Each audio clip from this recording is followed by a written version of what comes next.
خود ارضایی بده یا خوبه؟ چرا انقدر ازش بد گفته میشه؟ منی که مجردم خود ارضایی رو انجام بدم یا انجام ندم؟ اگه انجام بدم این کار گناهه یا نیست؟ اصولا خود ارضایی از چه زمانی داخل مغز ما جرقه میخوره؟ 2-3 سالگی زمانی که تمام اندامهای بدن خودمون رو لمس میکنیم، مثل چشممون، دست، پا، گوش و اندامهامون رو کشف میکنیم. اندامهای جنسی رو که لمس میکنیم و به تفاوت لمس اندامهای جنسی و بقیه اندامهامون پی میبریم. چرا؟ چون زمانی که خود لمسی رخ میده متوجه میشیم که در اون منطقه انرژی لیبیدو یا انرژی جنسی وجود داره و تمامی میل ما به رابطه جنسی یا خود ارضایی از این انرژی میاد. خود ارضایی در پسران و دختران به طور معمول از سن بلوغ شروع میشه، اما در اتاق درمان افرادی رو میبینیم که از سن 9 سالگی چه بسا کمتر این کار رو و این رفتار رو شروع کردن و از لذتش میگن و لذتش رو وصف ناپذیر میگن. به لحاظ علمی خود ارضایی در صورتی که با عادت و اعتیاد تبدیل نشه و در عملکردهای اجتماعی، جسمی و روانی ما اختلال ایجاد نکنه سالم در نظر گرفته میشه. یک نکته که قابل توجه وجود داره که خود ارضایی در حد معقول و متعادل به افراد کمک میکنه تا بدن خودشون رو بشناسن و نحوه لذت بردن از اون رو درک کنن. نسبت به علاقمندی‌ها و تمایلات جنسی خودشون بینش کلی پیدا بکنن و حتی در روابط جنسی خودشون رضایت بیشتری داشته باشن. الان سال اینجاست، آیا خود ارضایی بده یا خوبه؟ خود ارضایی یک اختلال روانی محسوب نمیشه، اما یه نکته هست. اگه کسی فکر میکنه برای رسیدن به آرامش باید حتما این رفتار رو انجام بده، یه جای کار خیلی بد میلنگه و ممکنه فرد مبتلا به افسردگی یا اختلالات اضطرابی باشه. الان من یک فرد 13 سالم که خود ارضایی رو خیلی دوست دارم و میتونم بگم که بیش از 2 بار در هفته رو انجام میدم. اگر فردی هستی که بیش از 1 بار یا 2 بار در هفته این رفتار رو انجام میدی، زنگ خطر شروع شده و باید بیشتر فکر کنی. از 13 سالگی به بعد نصیحت کردن برای یک نوجوان برای تغییر هیچ رفتاری جوابگو نیست و رفتار خود ارضایی یک گناه نیست و برای رفع این نیازی به منع کردن یک نوجوان و یک جوان نیست. این یک نیاز اساسی در بدن انسانه.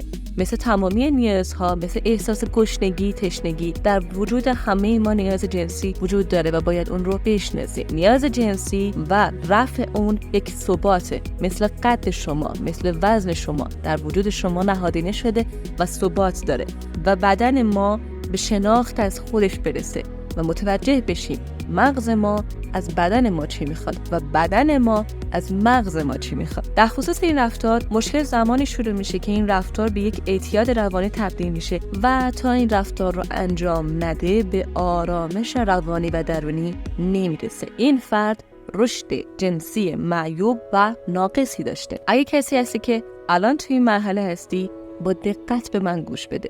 در مثلث خود ارضایی، در رأس این مثلث خود ارضایی و در طرفین احساس گناه و اضطراب وجود داره. اگر در این مثلث قرار داری، وجه این مثلث در تضاد، تعامل و رقابت هستی. اعتیاد پیدا می‌کنی به خود ارضایی و این اعتیاد به انجام خود ارضایی تنها به شخص خودت ضربه وارد میکنه و با قطعیت میتونم بگم اکثر آقایون درگیر خود ارضایی در عزت نفس داشتن دچار تزلزل هستند. به عنوان مثال، اگر 22 سال سن داری و به جای پیدا کردن پارتنر خوب پای لپتاپ هستی و فیلم نگاه کردن رو ترجیح میدی به داشتن یک رابطه اجتماعی خوب و سالم، شما درگیر اعتیاد به خود ارضایی هستی و بزرگوار شما در تخیلات خودت زندگی میکنی و اون چیزی که ازش لذت میبری تنها یک تلقین روانیه. چیزی که با نگاه کردن بهش میرسی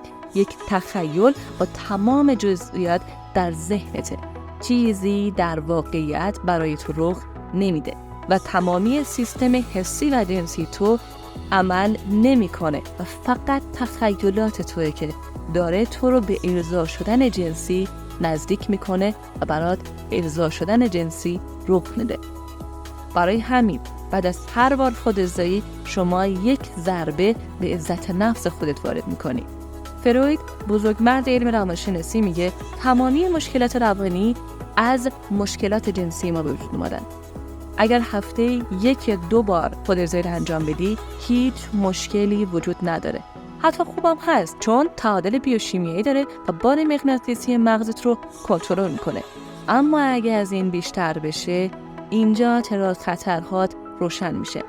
زمان ارضا شدن شما زیاد میشه چون با تخیلات شما بدن شما جواب میده و این زمان بره و ارضا شدن شما طول میکشه. سیستم حسی و اعصاب حسی شما به مرور زمان ضعیف میشه و به مرور به جایی میرسه که از آمیزش جنسی واقعی و غیر تخیلی با دیگران پرهیز میکنی و این اضطراب از قرار گرفتن در کنار یک جنس مخالف بیشتر و بیشتر میشه و خودارضایی یکی از بهترین راه‌های از بین بردن استرس برای افراد با عزت نفس پایینه. و یه اتفاق مهم دیگه که در افرادی که دچار خودارضایی هستن رخ میده، عشق نابود میشه. عشق والایش جنسی است.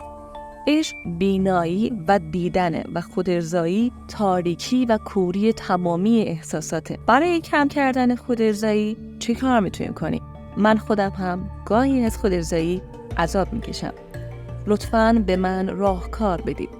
این سری جملاتی هستند که در اتاق درمان در افراد بین 13 تا 27 ساله مواجه میشیم. اولین کاری که برای رفع مشکل خودارضایی بیش از حد و اعتیاد به خودارضایی در سکس تراپی پیشنهاد میشه انرژی درمانی یا کانالیزه کردن. مورد دوم، هدف گذاری کنیم. بیشتر وقتمون رو درگیر هدفهای مهم زندگیمون کنیم، مثل تحصیل، فعالیت‌های هنری، فعالیت‌های ورزشی. مورد سوم، فعالیت جسمیمون رو بیشتر کنیم. یوگا از جمله عواملیه که بسیار به روان و آرامش روانیتون کمک میکنه. رقص از جمله عواملیه که فعالیت جسمی شما رو به حد نصاب خودش میرسونه. اینها راه حل‌هایی هستن که برای کمک کردن به ماستربیشن یا خودارضایی وجود دارن. اگه شما هم راهکاری دارین که به ما پیشنهاد کنین، داخل کامنت برامون بنویسین.